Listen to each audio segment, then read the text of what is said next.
இன்றைக்கி நம்மளோட subscriber sister வந்து பார்த்திங்கன்னா எனக்கு ஒரு பெரிய விஷயத்தை மெசேஜ் பண்ணியிருந்தாங்க. அதுக்கு அவங்க சொல்யூஷனும் கேட்டிருந்தாங்க. எனக்கு தெரிஞ்சதை சொல்கிறேன் சிஸ்டர்.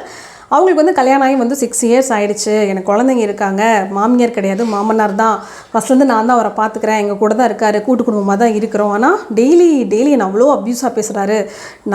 சனியனை ஒருமையில் வந்து பார்த்திங்கன்னா ஒரு மருமகளை பேசக்கூடாத தகாத வார்த்தைகளெல்லாம் பயன்படுத்தி பேசுகிறாரு. நானும் எவ்வளோ தான் சகிச்சுக்கிட்டு போகிறதுனே எனக்கு தெரியல. அந்த ஒரு பிரச்சனைக்கு எனக்கு சொல்யூஷனே கிடையாது. அவருக்கு பயந்து ஒரு நாளும் ஒரு நேரமும் நான் வாழ்ந்துட்டு இருக்க வேண்டியது இருக்குது. என் ஹஸ்பண்ட் கிட்ட நான் சொன்னாலும் அதுக்கு எந்த ஒரு சொல்யூஷனுமே இல்லை. அவர் எதுவுமே பண்ண மாட்டாரு.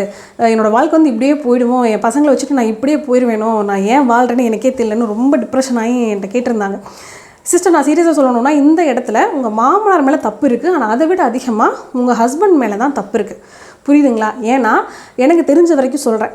எனக்கு ரொம்ப பெரிய அனுபவம் இல்லை. ஆனால் எனக்கு தெரிஞ்சு நானும் சில குடும்பங்கள்லாம் பார்க்குறேன். யார் வீட்டில் அப்பா அம்மாவை பசங்க நல்லா தூக்கி போட்டு மிதிக்கிறாங்களோ, அப்பா அம்மாவை வந்து பசங்க வந்து மரியாதையாக அசிங்கப்படுத்தி பேசுகிறது, அவமானப்படுத்தி பேசுகிறது, 10 பேத்துக்கு முன்னாடி வந்து பார்த்திங்கன்னா அவங்க ரொம்ப தரமட்டமாக பேசுகிறாங்களோ, அவங்க வீட்டில் இருக்கக்கூடிய அப்பா அம்மா தான் பசங்களுக்கு பயந்துக்கிட்டு மருமகளை கொடுமைப்படுத்துறதில்லை.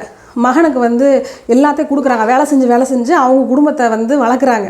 புரியுதுங்களா? பசங்களுக்கு பேரம்பேத்திக்கு ஃபீஸ் கட்டுறது, ஸ்நாக்ஸ் வாங்கி கொடுக்குறது, வருஷம் முழுக்க அவங்களுக்கு செலவு பண்ணுறது எல்லாத்தையும் பண்ணிவிட்டு பையனுக்கு பயந்துக்கிட்டு நடக்கிறாங்க. இது எந்த வீட்டில் வந்து பையன் ரொம்ப அமைதியாக இருக்கானோ, சைலண்ட்டாக இருக்கானோ, எதிர்த்து பேசக்கூடாதுன்னு நினைக்கிறானோ, மனசாட்சி கட்டுப்பட்டு நடக்கிறானோ, அப்பா அம்மா வந்து நம்ம கஷ்டப்படுத்தக்கூடாது, காசு கேட்கக்கூடாது, நம்ம உழைச்சி பிழைக்கணும், நம்மளோட குடும்பத்தை நம்ம பார்த்துக்கணும்னு நினைக்கிறானோ, அவங்க வீட்டில் அப்பா அம்மா வந்து பயங்கர டார்ச்சர் பண்ணுறது, அந்த பையனுக்கு ஒன்றுமே கொடுக்காமல் அவனை இரிட்டேட் பண்ணுறது, மொத்தமாக சேர்ந்து என்ன சொல்கிறது, அந்த ஃபேமிலி வந்து ரொம்ப வந்து இந்த மாதிரி அப்யூஸ் பண்ணுறது, இவெல்லாம் என்ன பண்ணாலும் கம்முன்னு தானே இருப்பான், ஸோ நம்ம என்னன்னாலும் பண்ணலாம் அப்படின்னு சொல்லிட்டு தென்னா வீட்டில் திமிரில் பேசுகிறவங்க சீரியஸாகவே இருக்க தான் செய்கிறாங்க.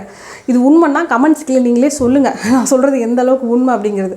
நான் பார்த்த வரைக்கும் அப்படி தான் இருக்காங்க. ஸோ உங்கள் வீட்டுக்காரர் வந்து சைலண்ட்டாக இருந்தாருன்னா வேறு வழி இல்லை. ஒன்று நீங்கள் பேசி தான் ஆகணும். இல்லை நீங்கள் பேசுகிறது எடுபடலை அப்படின்னா உங்கள் வீட்டுக்காரர் பேசணும். வேறு வழியே கிடையாது. அப்போ தான் இந்த பிரச்சனைக்கு வந்து ஒரு முற்றுப்புள்ளி கிடைக்கும். அப்போ தான் வீடு வந்து சந்தோஷமாக இருக்கும். நிம்மதியான ஒரு வாழ்க்கை நீங்கள் வாழ முடியும். இல்லைன்னா நீங்கள் ஒரு நிம்மதியான வாழ்க்கை வாழவே முடியாது.